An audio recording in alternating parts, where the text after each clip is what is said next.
नमस्कार जोहार, मैं पायल त्रिवेदी और आप देख रहे हैं न्यूज झारखंड। तो चलिए जानते हैं सुबह से लेकर शाम तक की 25 मुख्य खबरों को। पूर्व मुख्यमंत्री हेमंत सोरेन की जमानत याचिका पर अदालत ने ईडी को दिया ये निर्देश। अब 23 अप्रैल को होगी सुनवाई। पूर्व सीएम हेमंत सोरेन की जमानत याचिका पर पीएमएलए कोर्ट में मंगलवार सुबह सुनवाई हुई। इस दौरान याचिकाकर्ता की दलील सुनने के बाद अदालत ने ईडी को जवाब दाखिल करने का निर्देश दिया। अब इस मामले की अगली सुनवाई 23 अप्रैल को होगी। गौरतलब है कि पूर्व सीएम हेमंत सोरेन ने अपनी गिरफ्तारी के 75 दिनों बाद अदालत से जमानत की गुहार लगाई है।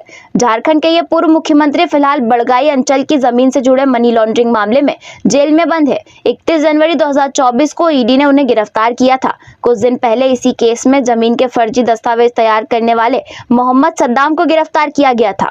हेमंत सोरेन से जुड़े लैंड स्कैम केस में ईडी प्रोसिक्यूशन कंप्लेंट पर अदालत ने संज्ञान लिया है।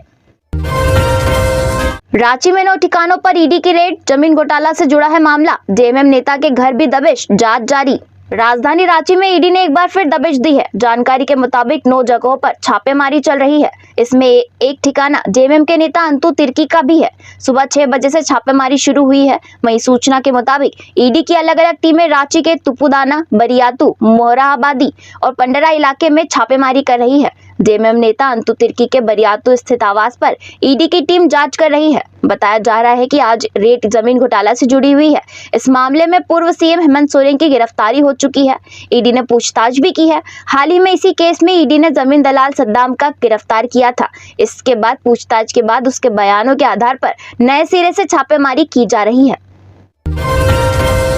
मुसलमानों की 18% आबादी के बाद भी कांग्रेस विधायक इरफान अंसारी ने अपनी ही पार्टी को घेरा। झारखंड में लोकसभा चुनाव को लेकर सीट बंटवारे को लेकर आपसी खींचतान दिखाई देने लगी है। इसी कड़ी में झारखंड कांग्रेस के विधायक इरफान अंसारी ने अपने सोशल मीडिया अकाउंट एक्स पर पोस्ट कर टिकट वितरण को लेकर सवाल खड़े किए हैं।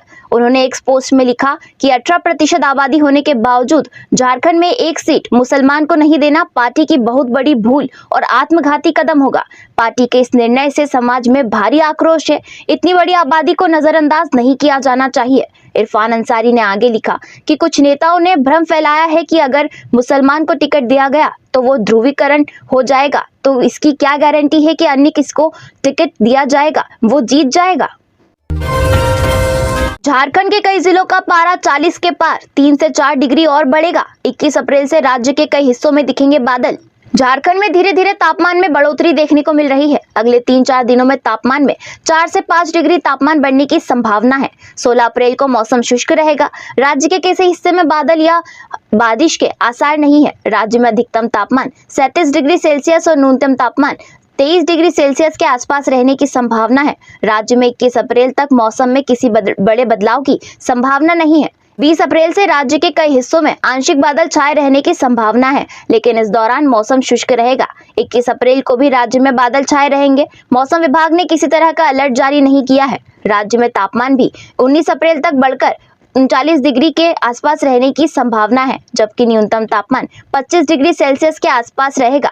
राज्य में पिछले 24 घंटे में मौसम के मिजाज पर नजर डालें तो राज्य में कई इलाकों में हल्के गर्जन के साथ मध्यम दर्जे की बारिश की गई है। राज्य में सबसे अधिक बारिश साहिबगंज में दर्ज की गई। राज्य में सबसे अधिक उच्चतम तापमान 41.3 डिग्री सेल्सियस सरायकेला में दर्ज किया गया।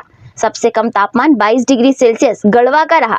राज्य में अधिकतम तापमान में जिन जिलों में सबसे ज्यादा बदलाव दर्ज किया गया है वो डाल्टनगंज रहा, जहां तापमान में 1.4 डिग्री सेल्सियस की गिरावट दर्ज की गई।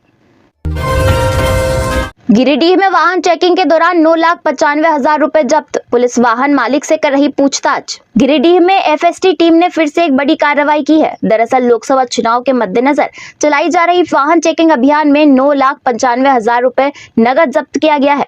राशि की बरामदगी सोमवार देर रात जिले के सरिया थाना क्षेत्र से की गई है। फिलहाल जिस वाहन से नगद रुपए मिले हैं उसके मालिक से पुलिस की टीम पूछताछ कर रही है। पुलिस अधीक्षक दीपक कुमार शर्मा ने इसकी जानकारी मंगलवार को प्रेस वार्ता में दी थी। झामुमो की न्याय उलगुलान रैली के जवाब में बीजेपी की भी होगी पीएम मोदी और कंगना की सभा, अमित शाह का रोड शो।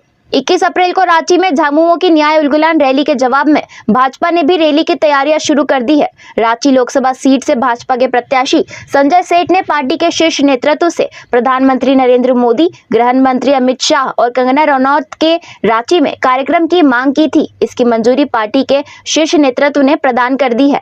जानकारी के अनुसार रांची में प्रधानमंत्री नरेंद्र मोदी की सभा जल्द होगी। वहीं गृह मंत्री अमित शाह का रोड शो व कंगना रनौत की सभा की मंजूरी मिल चुकी है। बताया गया है कि प्रधानमंत्री मोदी की रैली प्रभात तारा मैदान में ही होगी। हालांकि प्रधानमंत्री मोदी कब आएंगे इसकी तिथि अभी तक तय नहीं है। सूत्रों ने बताया कि प्रधानमंत्री मोदी की रैली की तिथि केंद्रीय नेतृत्व तय करेगा। फिलहाल पार्टी रैली की तैयारी में जुट गई है। रांची पुलिस ने रामनवमी को लेकर किया फ्लैग मार्च। रांची पुलिस ने रामनवमी को लेकर मंगलवार को फ्लैग मार्च किया। रांची के मेन रोड से सीनियर सिटी एसपी राजकुमार मेहता और कोतवाली डीएसपी प्रकाश सोए के नेतृत्व में फ्लैग मार्च निकाला गया, जो अल्बर्ट एक्का चौक से डेली मार्केट, एकरा मस्जिद, करबला चौक, चर्च रोड तक गया। इस दौरान कई थानों के प्रभारी के साथ भारी संख्या में पुलिस जवान मौजूद रहे। बता दें कि रांची पुलिस ने रामनवमी को लेकर सुरक्षा के पुख्ता इंतजाम किए हैं। त्योहार में कोई खलल न पड़े, इसका खास ध्यान रखा जा रहा है। सुरक्षा की दृष्टि से शहर में 3000 सुरक्षा बलों की तैनाती की गई है। इसके अलावा रामनवमी जुलूस के दौरान ड्रोन कैमरा और सीसीटीवी कैमरे से निगरानी की व्यवस्था की गई है। रांची पुलिस ने लोगों से शांतिपूर्ण तरीके से त्योहार मनाने की अपील की है। असामाजिक तत्वों पर पुलिस की पैनी नजर है। अगर कोई माहौल बिगाड़ने की कोशिश करता पाया गया तो उस पर कड़ी कार्रवाई होगी। सोशल मीडिया पर अफवाह फैलाने वाले लोगों को भी चेतावनी दी गई है। सुरक्षा बलों को मिली बड़ी कामयाबी। कोल्हान जंगल में नक्सली कैंप किया ध्वस्त, भारी मात्रा में विस्फोटक बरामद। पश्चिमी सिंहभूम में सुरक्षा बलों द्वारा नक्सलियों के खिलाफ चलाए जा रहे अभियान के दौरान टोंटो थाना क्षेत्र में हुसीपी गांव के पास जंगल से पुराने नक्सली कैंप से भारी मात्रा में विस्फोटक बनाने का सामान और अन्य सामग्री बरामद की गई है। सुरक्षा बलों ने 5 packet ammonia nitrate, non electric commercial detonator, 4 packet gun powder और गन पाउडर से भरा हुआ कंटेनर, लोहे के टुकड़े, सल्फर पाउडर, 21 तीर bomb, 2 litre petrol, 100 piece safety pin, aluminium का पाइप, प्लास्टिक का पाइप, वायर कटर, प्रिंटर, लाल बैनर, कपड़ा सहित अन्य सामान बरामद किया है। आपको बता दें कि सुरक्षा बलों द्वारा 10 अक्टूबर 2023 से संयुक्त रूप से गोइल केरा और टोंटो थाना क्षेत्र में नक्सलियों के खिलाफ लगातार अभियान चलाया जा रहा है। हाल ही में 15 नक्सलियों ने आत्मसमर्पण किया है। माना जा रहा है कि आत्मसमर्पण करने वाले नक्सलियों की निशानदेही पर सुरक्षा बलों का यह सारा सामान बरामद हुआ है। पलामू के भाजपा नेता पर दुष्कर्म का आरोप। नानी घर में रहती है पीड़िता, महुआ चुनकर लौट रही थी, आरोपी ने घर ले जाकर किया रेप। पलामू के मनातू थाना क्षेत्र में भाजपा नेता ने एक नाबालिग लड़की के साथ दुष्कर्म की घटना को अंजाम दिया है। आरोपी सत्येंद्र यादव भाजपा का मनातू मंडल अध्यक्ष है। घटना सामने आने के बाद से सत्येंद्र यादव फरार है। वहीं भारतीय जनता पार्टी के जिला अध्यक्ष ने सत्येंद्र यादव को मंडल अध्यक्ष के पद से हटा दिया है। इस संबंध में पीड़िता के बयान पर मनातू थाना में भाजपा नेता सत्येंद्र यादव पर नामजद FIR दर्ज किया है। 14 वर्षीय पीड़िता अपनी नानी के घर रहती है। रविवार की सुबह वह महुआ चुनने गई थी। महुआ चुनने के बाद वापस लौट रही थी तो सत्येंद्र यादव उसे बुलाया और कहा कि मां किसी काम से बुला रही है। सत्येंद्र की मां से मिलने पीड़िता उसके घर गई तो घर में ही नाबालिग के साथ भाजपा नेता ने दुष्कर्म किया। पीड़िता ने घर जाकर अपनी आपबीती बताई। परिवार वाले जब सत्येंद्र यादव से पूछने गए तो उसने पुलिस के पास नहीं जाने की धमकी दिया था। थाना प्रभारी निर्मल उरांव ने कहा कि FIR दर्ज कर आरोपी की तलाश में पुलिस लगातार छापेमारी कर रही है। अबुआ आवास 4000 करोड़ रुपए का आवंटन मिला, होगा बकाया भुगतान। राज्य के महत्वाकांक्षी योजना अबुआ आवास योजना से वित्तीय वर्ष 2023-24 की समाप्ति में 4000 करोड़ का आवंटन प्राप्त हुआ है। ग्रामीण विकास विभाग इस राशि बकाया भुगतान सहित आवास निर्माण के लिए राशि मुहैया कराएगा। अधिकारियों ने बताया कि हालांकि यह राशि अभी कम है, ऐसे में जरूरत का आकलन करते हुए अनुपूरक बजट के जरिए और राशि ली जाएगी। बता दें कि अबुआ आवास योजना से 1.90 लाख लाभुकों के आवास स्वीकृत कराए गए थे। इनमें से 1.60 लाख लाभुकों को पहली किस्त की राशि दी गई। 30,000 लाभुकों का आवंटन रोका गया है। इनमें गड़बड़ियों की शिकायत मिली है, जिसे सुधारने के बाद ही पहली किस्त की राशि मुहैया कराई जाएगी। झारखंड की बालिकाओं ने वॉलीबॉल के सभी वर्गों में जीता खिताब। 13 और 14 अप्रैल को रांची में संपन्न हुए east zone tennis volleyball championship में जूनियर बालिका टीम ने पश्चिम बंगाल को हराकर व सीनियर बालिका टीम ने असम को हराकर खिताब अपने नाम किया है। वहीं बालकों की जूनियर टीम उपविजेता और सीनियर टीम को तीसरा स्थान प्राप्त हुआ। जूनियर मिक्स्ड डबल कैटेगरी में पश्चिम बंगाल को हराकर झारखंड की टीम ने खिताब अपने नाम किया है, जबकि सीनियर मिक्स्ड डबल्स टीम को तीसरा स्थान प्राप्त हुआ है। यह जानकारी टीम के मुख्य कोच सह सचिव दीपक कुमार, मैनेजर गोमिया सुंडी और पूर्वी सिंहभूम के जिला सचिव अरशद अली ने संयुक्त रूप से दी है। उन्होंने बताया कि सटीक रणनीति और बच्चों की बेहतर प्रदर्शन के कारण झारखंड टीम ने भी इस खिताब को अपने नाम किया है। जीत की खबर मिलते ही अभिभावकों और आसपास के क्षेत्रों में खुशी की काफी लहर है। आज खिताब जीतकर लौटी विजेता खिलाड़ियों का अभिनंदन किया गया।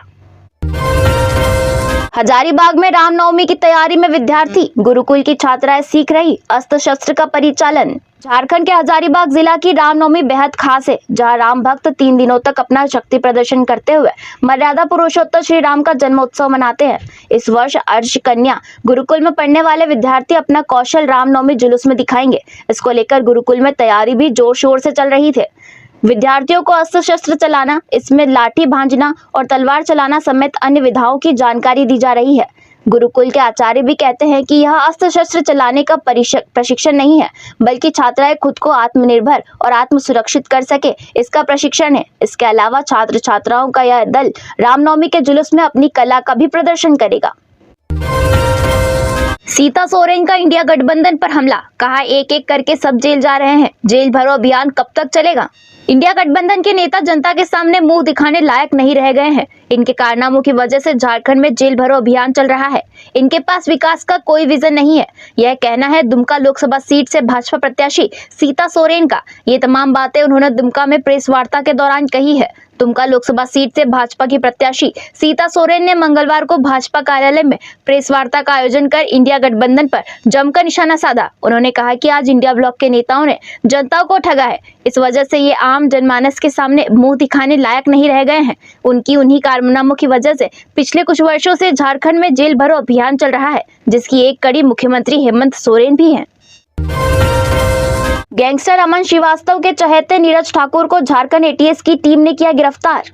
गैंगस्टर अमन श्रीवास्तव का सबसे चहेता गुर्गा नीरज ठाकुर को झारखंड एटीएस की टीम ने गिरफ्तार कर लिया है। नीरज कई जिलों की पुलिस का वांटेड था। जानकारी के मुताबिक नीरज ठाकुर को रांची से ही गिरफ्तार किया गया है। झारखंड के संगठित अपराधी गैंग्स के खिलाफ झारखंड एटीएस की कार्रवाई लगातार जारी है। इसी क्रम में एटीएस की टीम ने अमन श्रीवास्तव गिरोह के फाइनेंस मैनेजर कहे जाने वाले नीरज ठाकुर को गिरफ्तार कर लिया है। नीरज ठाकुर पिछले 2 साल से फरार चल रहा था। एटीएस सूत्रों से मिली जानकारी के अनुसार नीरज ठाकुर के पास से कई अहम दस्तावेज भी बरामद किए गए हैं। अमन श्रीवास्तव की गिरफ्तारी के बाद गैंग के संचालन नीरज ठाकुर कर रहा था। नीरज पर कई मामले दर्ज है। एटीएस की टीम लंबे समय से नीरज ठाकुर की तलाश कर रही थी। इसी बीच सूचना मिली कि नीरज रांची के पिठोरिया इलाके में देखा गया है, जिसके बाद एटीएस ने अपना जाल बिछाया और नीरज को पकड़ लिया। जेल में बंद अफसर अली खां को ईडी ने किया गिरफ्तार, 6 दिनों की रिमांड पर। जेल में बंद अफसर अली खां को हेमंत सोरेन से जुड़े जमीन घोटाला मामले में ईडी ने मंगलवार को गिरफ्तार कर लिया। इसके बाद उसे पीएमएलए कोर्ट में पेश किया गया। पेशी के दौरान ईडी ने अदालत से अफसर अली खां को रिमांड पर लेने की अनुमति मांगी, जिसे अदालत ने स्वीकार करते हुए 6 दिनों के लिए रिमांड पर लेने की इजाजत दे दी। अफसर अली पहले से ही बरियातू स्थित सेना की जमीन अवैध खरीदी बिक्री मामले में जेल में बंद है। दुमका के रानीश्वर में मेले से लौटते वक्त पलटी टेम्पो, 1 की मौत 4 घायल। सोमवार की देर रात रानीश्वर थाना क्षेत्र से रघुनाथपुरा बरमसिया पथ पर टेम्पो पलटने से एक युवक की मौत हो गई। जानकारी के मुताबिक रानीश्वर मेला से लौटने के क्रम में टेम्पो पलटने से युवक की मौत हो गई व अन्य गंभीर रूप से घायल हो गए। हादसे में 18 वर्षीय सुमित माल की मौत हो गई। वह शिकारी पाड़ा के बरमसिया का रहने वाला था। घायलों में 15 वर्षीय दाऊद माल, 16 वर्षीय पुष्पा कुमारी, 35 वर्षीय काजोली देवी, 18 वर्षीय मालू दास शामिल है। सभी बरमसिया के रहने वाले हैं। जानकारी के अनुसार एक टेम्पो पर सवार होकर 1 दर्जन लोग रानीश्वर मेला से लौट रहे थे। उसी क्रम में आसनबनी पेट्रोल पंप के समीप चालक ने टेम्पो से अपना नियंत्रण खो दिया और टेम्पो सड़क पर ही पलट गई। चश्मदीदों के अनुसार सामने से एक ट्रक आ गया था और वहां मोड़ भी था। ट्रक की तेज रोशनी से चालक को रास्ता दिखाई नहीं देने की वजह से चालक ने अपना नियंत्रण खो दिया और टेम्पो पलट गया। लोकसभा चुनाव को लेकर जमशेदपुर में 25 मई को होगी वोटिंग।